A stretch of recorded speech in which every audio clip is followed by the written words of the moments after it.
provision of greater amounts of aid. Israel facilitates air routes as well for parachuting aid directly into Gaza. Facilitating a maritime corridor is currently being considered with other states. Madam President, members of the court, again, these are just some examples, but they show that Israel, no doubt, meets the legal test of concrete measures aimed specifically at recognizing and ensuring the rights of the Palestinian civilians in Gaza to exist. It has been the daily work of numerous Israeli officials, of various agencies, to ensure that these and other steps are effectively carried out, at a time when they and their families are themselves under constant attack. A determination that the multilateral, large-scale humanitarian effort is lacking, or that scaling up access of humanitarian relief to Gaza would be of no avail, as the applicant would have you believe, should not be made lightly. Madam President, members of the court, two additional elements warrant your careful attention. They too suggest that the condition of urgency is not as easily met as the applicant would have you believe.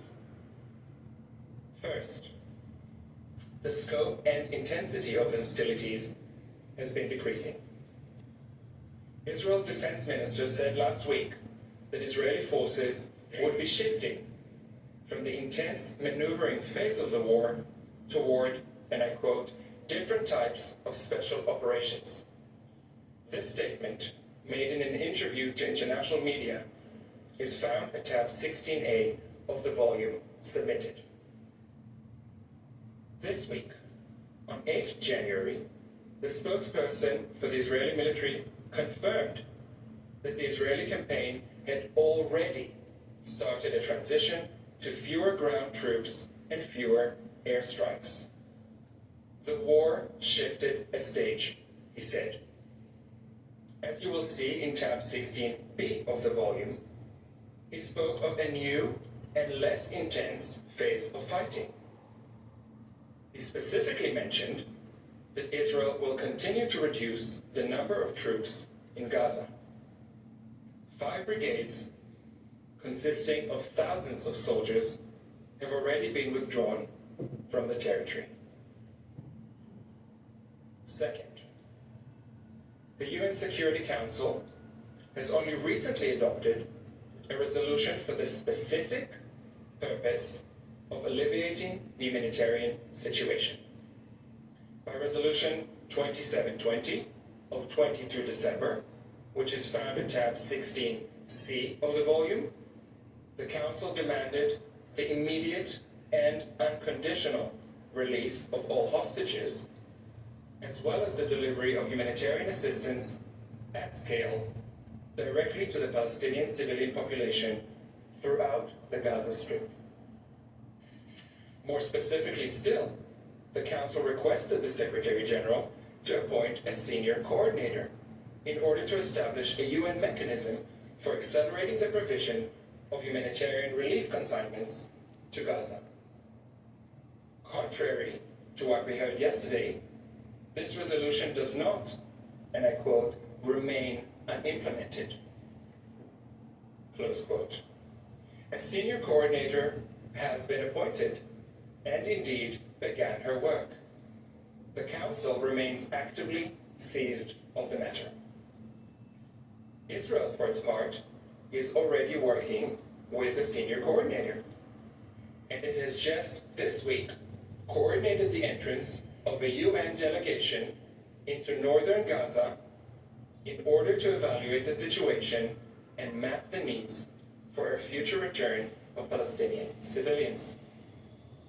I recall in this connection that in the Aegean Sea case, the court found that it was not necessary to indicate provisional measures where the government in question showed willingness to act in accordance with the recommendations of the Security Council concerning the matter before the court.